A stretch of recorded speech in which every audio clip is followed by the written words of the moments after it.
but hopefully this will be a bit more exciting.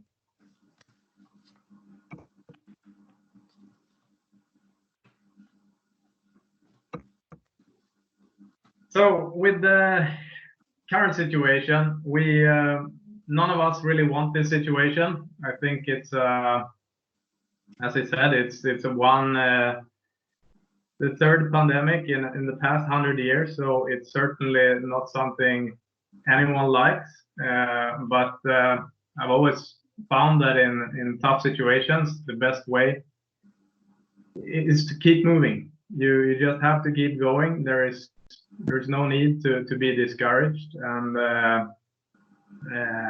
the tougher it gets, the easier it is to putting one foot in front of the other, smiling. That always works. And there is always a choice. When a tough situation hits, you can let it define you, you can let it destroy you, or you can let it strengthen you. The important thing is, as investors, we have to adapt to the world as it is, not that as we would like it to be. We have to work with what we have. And in terms of River Oak shareholders, choice was clear as day. During March, some shareholders contacted me. This was what they said. Do we have a capital raise soon? Finally, some sales. I look forward to our next capital raise. Daniel, I definitely would like to participate. When can we have a call? And finally, it's now a really good time for you to get some extra liquidity. So how did we end up? In the first quarter, we had an investment return of a negative 11%. It compared favorably to most indices around the world. And if we look at our results since inception, we are up 35.4%, comparing to our benchmark, which was up 8%. And we also had the hidden asset at the end of the first quarter, which is worth roughly 4.5%. So if you think that we will have positive returns after the end of Q1, the correct way to look at it is that we are 40% up. And when it came to around mid-April, a little bit in the last part of April, our investment return went positive for the year. And so far in 2020, there's a lot to go, but I do consider the year so far to be far superior to our investment return in 2019. And the reason is anyone can do well in a market that is up 30%, but doing well in a tough year demands much more of the companies that you're invested in. Their demand needs to be more resilient. And it's also the fact that, as they say, offense wins games, but if you want to win the championship, you need to learn defense. And some of you, I hope, might remember this. It was a slide I showed during the first presentation I gave at Arena Hotellet in Uppsala some 3 years ago. And what is important to take away here is that no matter if your returns are low or medium or whatever, if you avoid the big losing years, the end result, the difference in the end result is just enormous. So we want to be in this game for a long time. So I spend a lot of time thinking about potential risks. And to do well over a long time, we first have to make sure that we are here during all this time. So that's why we have a number one goal at River to don't lose money. It might seem very obvious, but and I have been asked a few times, what does this really mean in practice? I mean, how do you think about investments with this mindset? And what it all comes down to, basically, is if I think an investment is too risky, I don't care what the upside is, because at the end of the day, if I view it as too risky, no upside can ever make up for that. I like to sleep well. I want all of you to sleep well and feel comfortable about your River Oak investment. So it's simply, that's the first thing I think about. We are always conservatively invested, as I said before. And what does it mean? Many of our peers would say that valuation is the most important in terms of risk. We see it as very important, but the business model is even more important.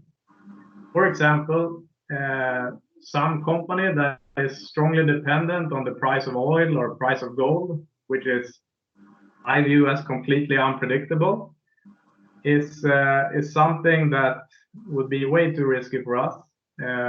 Whereas demand for cloud infrastructure services, for example, is almost guaranteed to be resilient under essentially any circumstances I can think of, at least where we are now. This might change in 5 years or 10 years, of course, but the important thing is that the business model is the most important. Of course, we do want to have a safe balance sheet, especially this becomes true in periods like this, like the current one we are in. And of course, valuation is also important, but it's not the most important one. So I do want to take the opportunity to talk a little bit, because we have, in our 3.5 years, we have outperformed during good years. 2017 and 2019 was such years. We have outperformed now in bad years as well, 2018 and 2020. So I'd like to just spend a few minutes on what is behind that. I do think that in the tough periods, which are the ones I prioritize more highly, the mindset of don't lose money, it makes us well prepared for situations like this, and we can act calmly when something unexpected comes along instead of having to react in panic. And normally there's no extra points for this. So in 2019, I didn't report results and said, yeah, we had an increase in book value per share of 50%, and we achieved it with very low risk. There is no extra points added for that. There is the fact that I get good sleep. I hope all of you get good sleep too, feeling comfortable with investment. But during a period like this, when something comes completely out of the blue, such as the coronavirus, it really does help. How has this shown up? Well, demand for basically all our company's services is stable. And personally, at least, I struggle to think of a larger demand shock than the current one, where you have complete lockdowns of whole societies. So if we can handle this, I believe we are able to handle most situations that can come up. I should add that it feels appropriate to add at this time, because I think very few of us could have predicted 6 months ago what situation we would be in today. So I'm not going to pretend to know anything more about the coming 6 months. So it has been very stable in all our companies so far. And to some extent, this is because we have since foundation had a bias towards business essentials. So the companies we are invested in, they provide these services that are absolutely required for businesses to run. So demand would start to become affected only when you have mass bankruptcies, and it would usually be the last thing to go, our company services in many cases. They will get rid of, companies will get rid of advertising, of business trips, of new products. They will get rid of essentially everything before they will get rid of, say, accounting services or cloud infrastructure capabilities, or payment abilities, or that sort of thing, which we are invested in. I do think, despite the current situation, I think that our companies are very likely to grow in double digits in 2020. They might even grow more than 10% as a whole. I think we'll see, but I'm confident that they will grow nicely even in 2020. Another thing is that I have been, I'm not going to say criticized, but I have gotten the question that is our goal too low? Given the years leading up to River Oak and the first 3.5 years in River Oak, that has contained tough periods, people have asked me, isn't this a little bit of a Swedish goal? Shouldn't we increase the goal? And the thing is that I don't want to, the key word in our second main goal is over time. So I'm looking at this, when we set up this goal, it was meant to be over a very long time. It's not meant to be over the next year or next 3 years, but over a longer period. So I don't want to have to revise our goals every time something unexpected comes up. I'm sure very few of us thought of Brexit, thought of Trump, thought of all these sort of very unexpected events that have happened in the past 5 years. But it feels good that we don't have to change our goals when they come along. If I would feel that is necessary, you'll be the first to know, of course. Goals, while they are pretty straightforward, they're designed to encourage calm behavior in any situation. If we have a really good year, it shouldn't change the mindset in any way. And if we have a tougher year, which we're currently experiencing, which we had in 2018, the idea of the goals is to have them in the back of our heads, and that's what we're aiming for.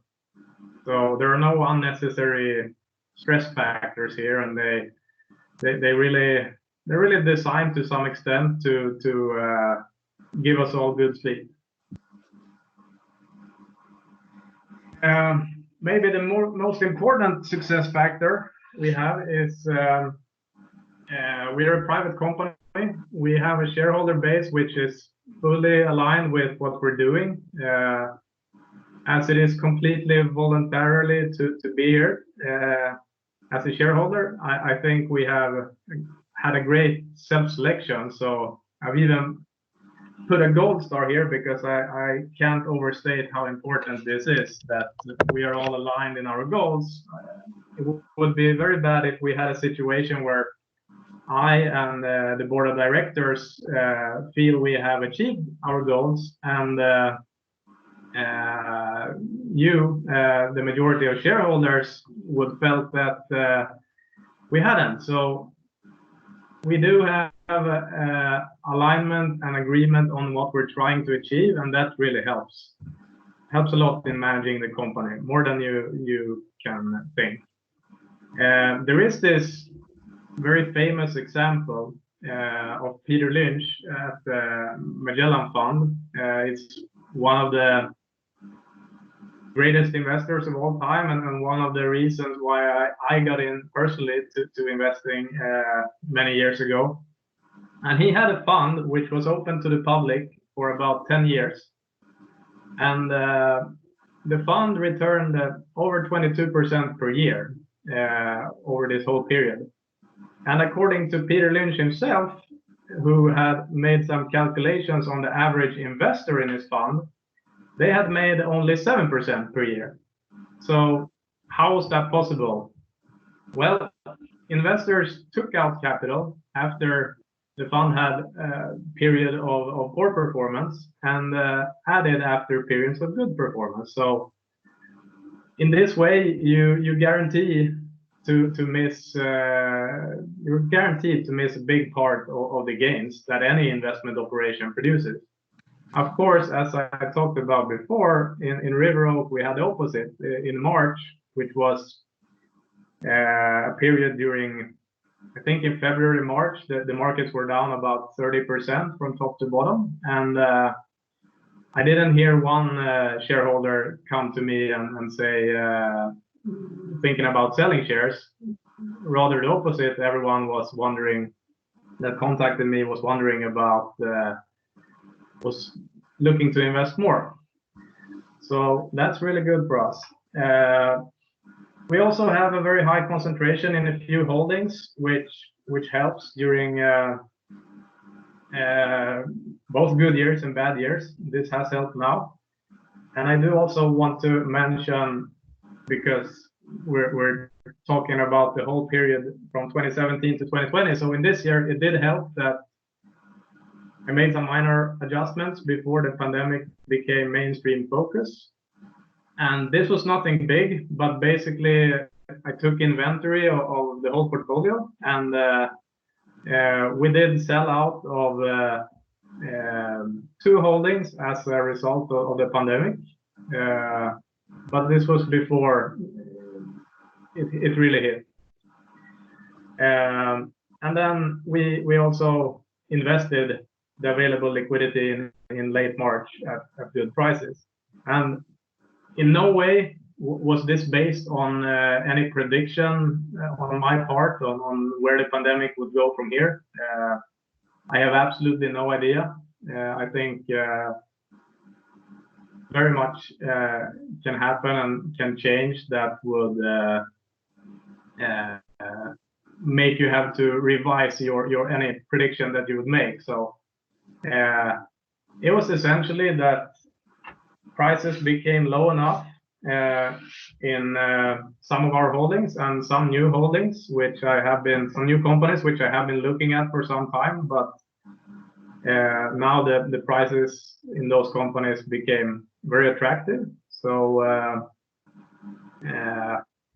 there is very little exact numbers here, but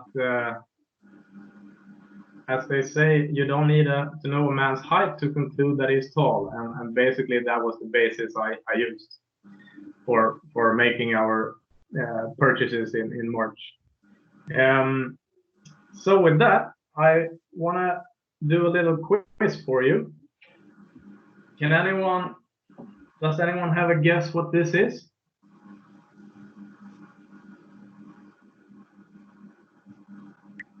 You might have to unmute your mic if you're... The 100 days with most fluctuation or something. Maybe not 100, I don't know. Sorry, come again? I said the 100 days with most fluctuation in the market. Oh, fair guess. But what is it? What it is the S&P 500 returns over the past 90 years. So, and if we're zooming in on the Second World War, I think that in terms of historical market crashes, I'd say that 2000 crash, it was a valuation, a speculative bubble of enormous proportions. 2008 there was an enormous leverage in the whole system, and the same was true in the 1930s depression. So maybe, and it's very hard to compare, but maybe the most similar historical event is the Second World War. I'm not saying that I think the current situation will become anywhere near as bad as the Second World War, but it is important to realize that even during the Second World War, being in cash wasn't a very financially good idea. While it was a terrible time,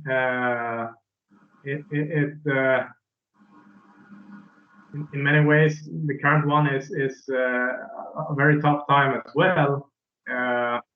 You need to have perspective on these things. So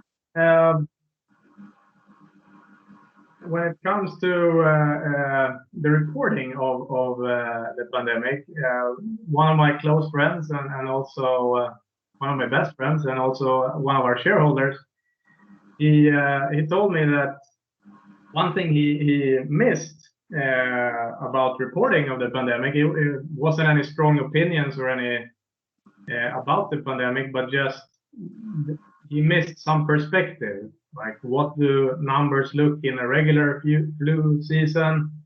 To get more than one side of the story.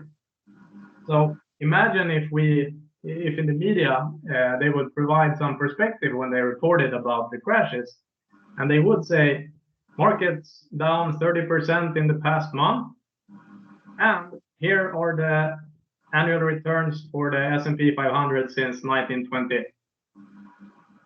Or if they would say markets are down 30% in the past month, and as always, we show you the results for stocks over the past 215 years to remind you that in hindsight, these periods tend to look more like speed bumps.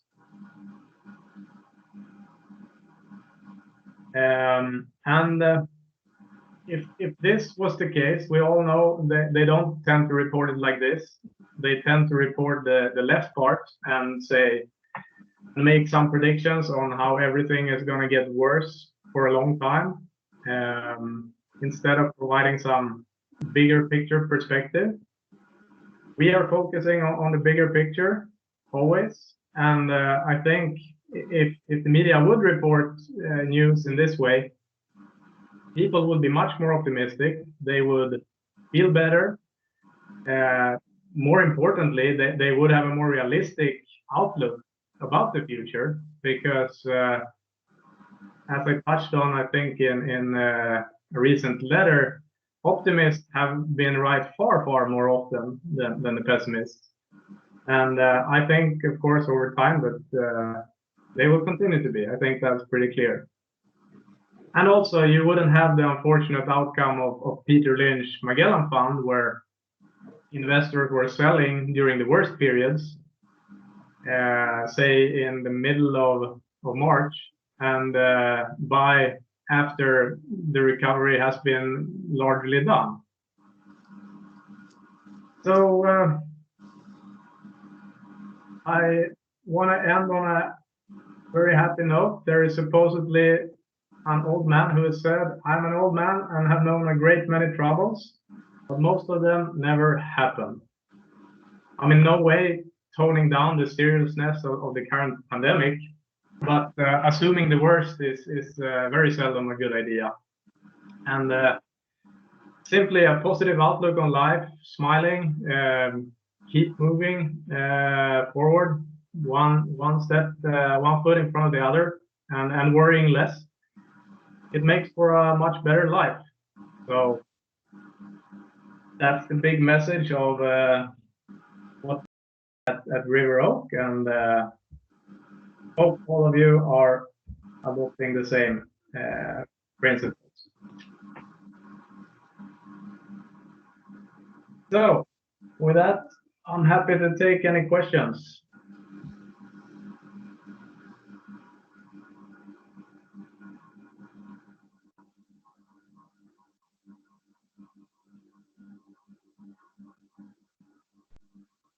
let me think. Marcus, can I ask you, are there any questions in the chat?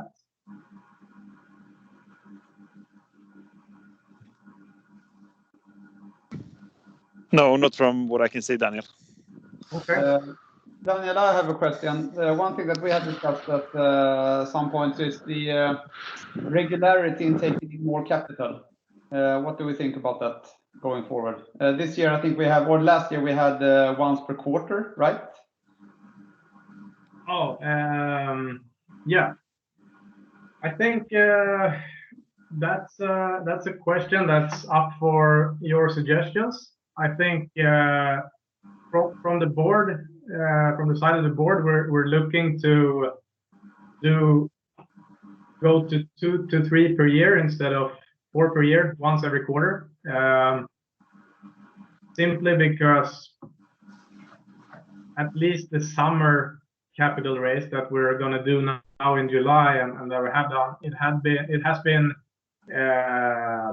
a lower interest during that time from our current shareholders, even though we view the capital raises to a large extent as a good way for current shareholders to save and invest more. And I think during we've probably done about 6, maybe 7 capital raises since we started, and I think during every one we've had at least 5 current shareholders participating. So they do serve a good purpose always, but in terms of saving some time and paperwork, we are likely to go to 2 to 3 per year. But we're very happy to have your suggestions on what you would prefer. I take it that you would prefer it once per quarter. Yeah, correct. Just from my own perspective, I would say that 2 times per year seems a little bit too little for me, from my personal preferences and how I work with my investments. But obviously others can have, and I don't have the insights in when you're saying that it takes a lot of paperwork. I mean, that's the balance, I guess. That if it's a lot, then most likely it's a better idea to go to a few then, so you can concentrate on what matters the most, basically. So I cannot judge that, but from my perspective as an investor, I would suggest 4 times. Yeah, and that's a great suggestion. I'm very happy to have your other participant suggestions on this as well. If you want to tell us now, you can do that, or if you want to send any of us in the board an email or give us a call, please do. We're open to hearing them, and we're looking to accommodate you primarily. So that's what we care about, not potential new shareholders. So please send them. Thanks.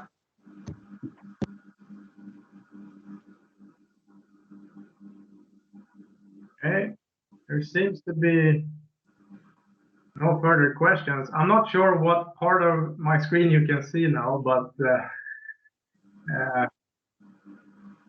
can you see me? Yeah. Daniel, turn off your screen sharing. Okay, that would make it easier. No, yeah. So great. I don't think there are any more questions. I'll give you a last chance to have a question if there is one. Okay, so that concludes today's annual general meeting. Again, thanks a lot for coming out, especially you, Magda and Andreas, coming all the way from Australia. Our pleasure. Our pleasure. Awesome. And to add in your words, well done first. Thank you all, and keep smiling. All right, great. Have a good weekend, everyone, and I'll see you soon. Thank you so much, Daniel. Thank you. Bye. Thank you very much. Awesome. Cheers. Bye-bye. Bye. Bye bye. Tack så mycket. Hej. Bye.